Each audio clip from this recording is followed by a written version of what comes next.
Okay, so this is the most underrated free advice from lawyers that people just fail miserably to listen to. For the life of me, I cannot understand why people don't take this seriously. So I want you to listen to me and listen to me carefully. If you are ever in an accident and the accident is not your fault, so it doesn't matter if you're the passenger in the vehicle, if you're the driver in another vehicle, if you're in a ride sharing vehicle, if you're in an accident and the accident is not your fault, I want you to drop everything that you're doing and call a lawyer immediately. Now, I know you all have seen those corny law firm commercials, that we don't get paid unless we get money for you. While they may be very corny, they are absolutely correct, where typically in a situation where you've been injured, if a lawyer takes on that case, in most situations, they're not going to ask for any money up front from you. And what that means is that they're going to take a portion of the settlement that you would receive if the case eventually gets resolved or if the case eventually settles. Now, for you people in the back, I already know what you're going to say. You're going to say, oh, well, I don't want to hire a lawyer because, if I hire a lawyer, then they're going to take away from the money that I could have gotten on my own or I could have gotten altogether. And while that may be true, it's kind of inaccurate, or just an inaccurate way of thinking. So let me give you a really good example of how this has played out in the past.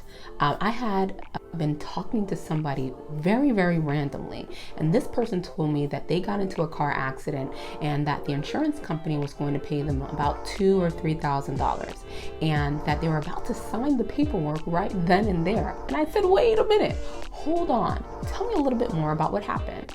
I told them to tell me a little bit more about the injury, how long they've gone to the doctor, how the accident even occurred, so forth and so on. They told me what happened, and I said, wait a minute, the math isn't mathing. This doesn't make any sense. And when they told me exactly what happened, I knew that the insurance company was cutting them short just based upon the number. I already knew. But after they told me everything that happened, I was certain that the insurance company was not giving this person what they deserved. So I said, you know what? I will take on the case. Let me take on the case, and because I don't think that this is what you deserve. You definitely deserve more than this. And their response was, well, I don't want you to be my attorney, because if you represent me, what will happen is that you're going to have to take a portion of the settlement that I get, and that just means that I'm going to get less money. And my response to them was, you know what, because I'm so confident in what I can do here, I will take on the case for free. And I know at a minimum, you're supposed to get about $2,000 or $3,000.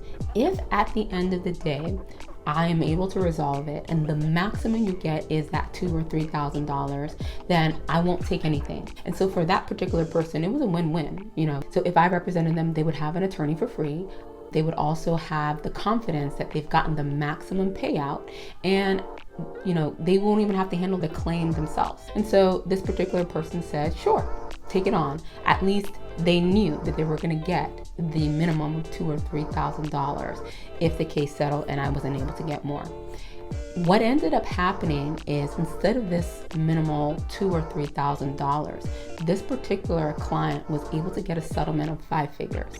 And that was simply from having an attorney involved. And that was including the costs, the fees, the attorney's fees that were associated, that were taken out before this particular individual got their settlement.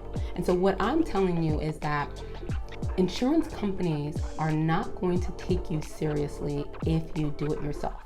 It doesn't matter if you were in the insurance industry, if you were previously an insurance adjuster yourself, if you worked in a legal office, if you worked in a legal office that handled personal injury claims.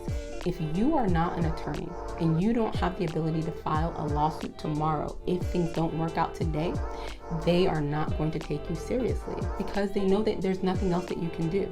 You're going to have to hire an attorney or get someone else involved in order to get the kind of settlement that you need.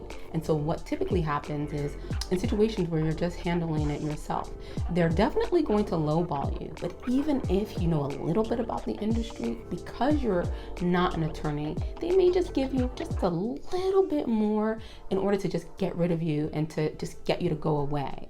but they're not going to give you what you deserve simply because you're not an attorney and there isn't any further action that you can take. So do with this advice what you will, but if you're ever in a situation where you are in an accident and it is not your fault, the least you can do is at least call an attorney to find out if you have a claim. And the best part is that it's normally free, so you don't even have anything to lose. Because here's the thing. If you wait too long to get an attorney involved, you may not be able to find an attorney, or the time frame in which you have to be able to negotiate or file a lawsuit against whoever may be at fault in causing your injury may have expired. And so it's better to get someone involved sooner rather than later. But once you've signed on that dotted line and you've signed away because you've agreed to a settlement, it's going to be almost impossible to have an attorney fix it if now you need more money or your injury was bigger or greater than you thought it was. So do yourself a favor. If you're ever in this situation, get an attorney immediately.